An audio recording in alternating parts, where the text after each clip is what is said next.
Isn't that nice? The reason why you get stressed because you think you are the solution to your problems. You are not. And that's the next thing that I want you to understand. Because God is creator. What does that mean? The Bible starts with one very simple verse. Sabi niya, in the beginning, God created the heavens and the earth. The whole Bible starts with that truth. Meron akong tanong sa inyo. Have you ever created something of value? O meron ba dito yung magaling magluto, yung all of a sudden nakagawa ka ng masarap na pagkain? Doon sa mga lalaki, have you ever created something of value? Yung parang nakagawa kayo ng upuan o nakagawa kayo ng software, whatever. Do you know that man can also create? But when man creates from something that exists. Di ba? You make a nice dish. You need raw materials. So if you need raw materials, you also need money. You can make a chair, but you can also make a chair from wood. You have to buy wood, you have to buy nails. So tayo, when we try to solve our problem, we need things that exist. And often we need money. When God creates, He creates from nothing. And He always creates through His Word. Do you know why we get into trouble? Do you know bakit ang daming taong napapautang? Baon sa utang? Because we believe that we need to solve our problems. And syempre, when man try to solve this problem, kailangan niya ng mga raw material, ng resources. So, ang una natin isipin pera. And to most of us, money solves a lot of things. Let me share with you something that happened in 2008. You know that in 2008, the global financial crisis happened. And it was a very, very painful time for us. We were selling to McDonald's then. We were still their exclusive supplier of lettuce for the country. And kami, we need to ship lettuce from Bukidnon. So, mataas ang freight cost namin. So, when the global financial crisis happened, yun yung unang panahon na yung gasolina nag-60 pesos. Kaya nung nag-80 pesos sa inyo, 80 pesos, hindi na ako nagulat eh. Kasi naka-60 pesos siya 2008. But it was very, very painful. Our farm input went from 50,000 pesos to 150,000 pesos. Nag-triple. Yung aming labor cost, nagdoble.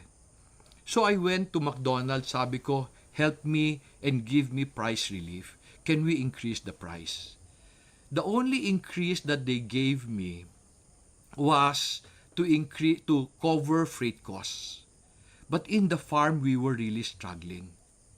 I had a lot of people, lumiit yung volume. So we were at break even. And sabi ko, Lord, I don't know hanggang kailan to pwede. If nothing improves, this business will close. And so balik na naman ako, no? Sabi ko, Lord, pag isara mo ha, bigyan mo ka ng mas magandang negosyo ha. However, hindi sinara ni God, so I kept being a faithful steward. Problema namin, no, 'di ba, yung aming fertilizer, pesticide nag-triple. Sabi ko nga sa inyo, 50,000 to 150,000. Yung labor, input cost in a farm are small. Mas malaki ang labor. So, yung labor nagdoble. So, hindi namin alam kung ano gagawin. Then one day, there was a person who came to me, sabi niya, Dong, have you considered natural farming? Sabi ko, narinig ko yan eh. You see, natural farming is a Korean technology where you make your own fertilizer. Kung gusto mo ng nitrogen, you ferment kamote tops. You want calcium, you ferment eggshells. Pag gusto mo ng potassium, you ferment bananas and other fruits. So, ibig sabihin, gagawin mo siya. So, sabi ko noon, alam mo, before 2008, sabi ko, bit ko gagawin yan? Ang hirap, ang dumi pa, tas mura lang naman ang fertilizer. Pero 2008 happened. So, I had to try it. I have to try making my own fertilizer. I had no choice. So, we did. Do you know what happened? From, di ba sabi ko, 50,000, 150, our fertilizer cost went to 40,000 pesos. Do you understand what happened? mas nagmura pa kumpara doon sa 2008. Before the crisis, we improve our fertilizer costs. Now, how do you solve now the labor costs? Yung tao ko sabi sa akin, Sir Pacquiao, Sir Pacquiao. Alam niyo yung Pacquiao piece rate? Di ba, may target ka, babayaran ka, there's this amount that your target. Sabi ko, yoko ng Pacquiao eh. Kasi you don't develop loyalty. Kasi ang Pacquiao para lang yan sa mga contractual. So, when we were discussing, sabi ko, payag ako sa Pacquiao. Basta regular employee. Meaning, empleyado ko. So, ito ginawa namin. You see, the problem in the farm, pag hindi mo ma-measure yung output nila, lugi ka. So, nagpakyaw kami. Ito ginawa namin. We made a target na pang 2 araw. Sabi namin dun sa tao namin, pag natapos mo yan, babayaran ka namin ng 1 araw. So, yan ang target mo for the day. Hindi namin sinabi na pang 2 araw yon. Alam mo, naggawa nila in half a day. Sabi ko, patay pala ako nun. Nagawa nila in half a day. So sabi ko pa sa kanya, pag gumawa ka pa ng kwan ngayon, another 1 day. So they had the chance to earn for 2 days. Ang bilis gumalaw ng tao namin. So tas may ginawa pa ako para hindi ka na mag-isip, para makafocus ka sa trabaho mo, libre lunch, libre breakfast. No, mahal yun, no? Pero ang bilis nila gumalaw. So all of a sudden, yung aming labor cost dove back to 100%. Napabalik namin sa dating rate. So today, we're a much better farm. Our cost is very low. We don't buy pesticides and fertilizer. We make our own. You know what I realized? God allowed the crisis to happen because He wanted me to try something that I would not have done. He was forcing me towards a solution I would not have chosen. He created a solution but used the crisis to force me to that decision. Because God is creator. The other thing that helped us choose those decisions is kasi wala kaming pera.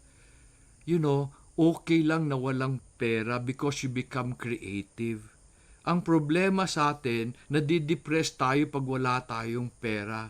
So, hindi tayo nagiging creative. Our farm is very creative. Because God did not give us money. It's one of His greatest blessing. It was one of the reasons why I created the forest. Sabi ko, there must be something good in God's design. So I went back to Genesis 1:29. Sabi dyan, then God said, Behold, I have given you every plant yielding seed that is on the surface of all the earth, and every tree which has fruit yielding seed, it shall be food for you. And to every beast of the earth, and every bird of the sky, and to everything that moves on the earth which has life, I have given every green plant for food, and it was so. Today, we manage our farm as if we're restoring the garden. And that's the reason why we have goats, we have sheep, we have chicken, we have everything. Supposed to be you should not do that because they cross-contaminate sa sakit. But today, we are pesticide-free, we are antibiotic-free, only because God has designed it so. So I want you to understand, 1, God is owner, and 2, He can create a solution for you. But only if you allow Him, if you give Him the opportunity.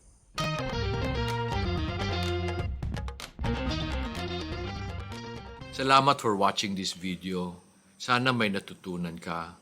Kung meron kang natutunan, meron sana akong isang request sa'yo. I will not ask you to subscribe to my channel because hindi ko naman taga-goal ang sumikat. Ang gusto ko lang makatulong. So kung merong natulong tong video na to sa'yo, ang request ko, i-share mo sa kamag-anak mo o sa kaibigan mo. Help me help them. Sana together we can improve this world. I hope to see you in my other videos. So salamat.